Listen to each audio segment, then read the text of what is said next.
All right, Sean, as we talked about, it is a big package Friday, so we will get into the sports packages. We take all these big packages, we lay them out for the people. Let's do it. And let's do it. Let's get into it. Lions nickel package to kick things off. First down.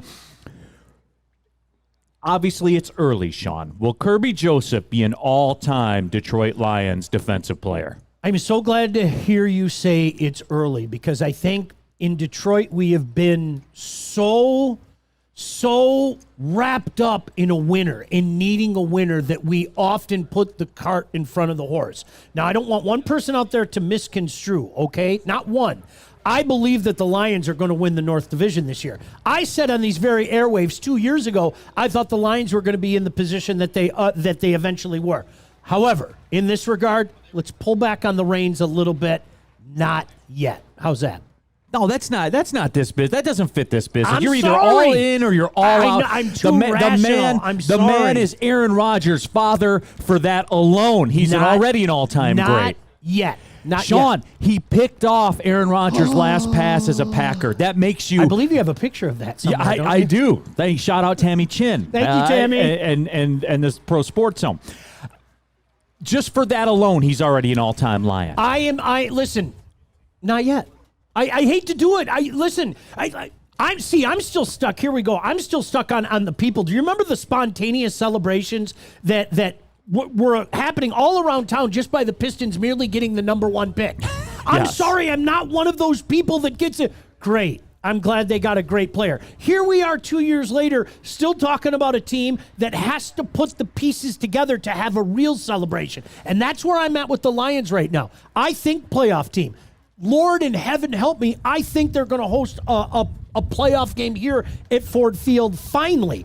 But cart in front of the horse in regards to so many different particular pieces with this team. Aaron Rodgers' last pass, he intercepted it. That's what I'm going off on. Lots to talk to in the WoodwardSports.com chat thread about me drooling during the steak segment.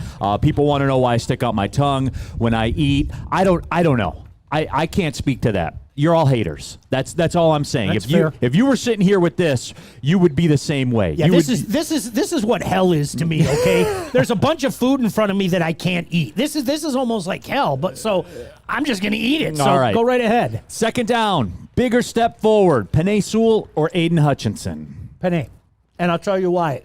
How much higher can Hutch go? Seriously, I mean, there's still a ceiling there. Don't get me wrong. I'm not saying he's gonna top out. I think Penei has the potential to have the kind of impact that Hutch did last year. So based on that criteria, I'm going to say Penei. Yeah. Well, you don't know this, but I am a Penei Sewell. I am of the opinion Penei Sewell changed everything. When he got here on the scene, when he got up in the face of Nick Bosa and Aaron Donald and said, I don't care about, I respect who you guys are, but I don't care that you're here in front of me right now.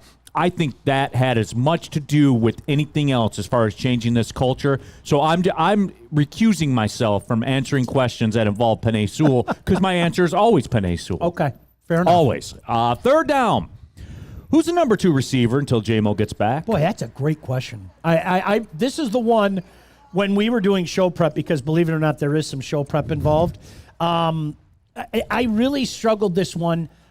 I'm going to go personal reasons, and people are probably going to laugh at me, but I got a soft spot in my heart for this guy. How about Marvin? I'm going to say I really like Marvin Jones. I know he's 33 years old, but I think people forget how good he is. He isn't showing signs of slowing down. I think that was a bigger, better signing than maybe people are giving it credit for. And I know everybody's laughing at me because they probably disagree with me, but that's my personal thing. I like Marvin a lot. WoodwardSports.com chat thread, lots of run for Penei Sewell as wide receiver, too. I mean, he's shown those chops. There is no question about it. Sean, I think it's going to be situational. It's going to be game to game. It's a lot like when you have, is there a defined number 2? I don't know. I think it will be one of those situations with Ben Johnson. He will take what's given. And whatever matchup is favorable on that day, that is the matchup that the Lions will go to. That is one thing about this team, Sean. I don't think that there's defined roles. I agree with you. And that's why I know you're coming up to the next question. You and I are in the same regard because I'm going to actually ask to define, and I'll give you an answer that I think ties into not only the question we just had, but the next question as well. No, well, okay, great segue. Fourth down, everybody. Can Sam Laporta outperform TJ Hawkinson's rookie year? Here's where I'll sit. Define. What does that mean? Are you talking about numbers, or are you talking about fitting in as part of a puzzle? And that's Yes. what I look at with this offense. I've been apt to use this term. The Lions have kind of stumbled upon a Burger King offense. And you know what I mean by that? Not Whopper, Whopper, Whopper, Whopper. Have it your way. Have it your way. Okay, what are you going to give us today? Today, we're going to have Marvin light you up. Not today. Laporta's going to open up the middle of the field, and that's going to open up some things. And then when you adjust, we'll adjust. Exactly. And so that's a good thing. I don't know, and quite frankly, I don't care to have those numbers in front of each guy. I really don't. He's 1, he's 2, he's 3. These guys are in that 4-5 group. You know what? How do you fit into that particular system in that particular day with that particular scheme? And that's why I think, to answer your question, he's going to be infinitely more successful because there's more around him. No question about it. I wish Sam Flannel were here, because then I would say TK85, Tom Kennedy. Real quick side note, for the show, because this is a bit, we have a bet with Sam Flannel, D-Mac and I. Sam Flannel will owe us coffee. He thinks Tom Kennedy will have no receptions this year. Will Tom Kennedy catch a pass? This is a bonus Yes. one. 100% yes. Sam Flannel's an idiot. Yes. What do you want us to say here? Real quickly here, fifth down. Hey, you said I'm not so much into numbers. Who will be cornerback 2 at the end of the season? Who will be that second? Again, I'll jump in front of you on this one, Sean. I think that will be situational as well. I know agree. that's a soft answer, but I think that's going to be the reality. You know what? I put Mosley/Sutton. How's that? That was kind of like, you could see it on my sheet for that exact same reason. I'm just not wrapped up in that, and I know a lot of people are. Thankfully, I don't think Brad Holmes is one of them. Frankly, I don't think Dan Campbell is one of them. How is this going to play out? Are we going to use this guy? Are we going to use that guy? What are we going to do in that scheme? And I think that's why the Lions are trending in the right direction, because they're not wrapped up in that type of stuff.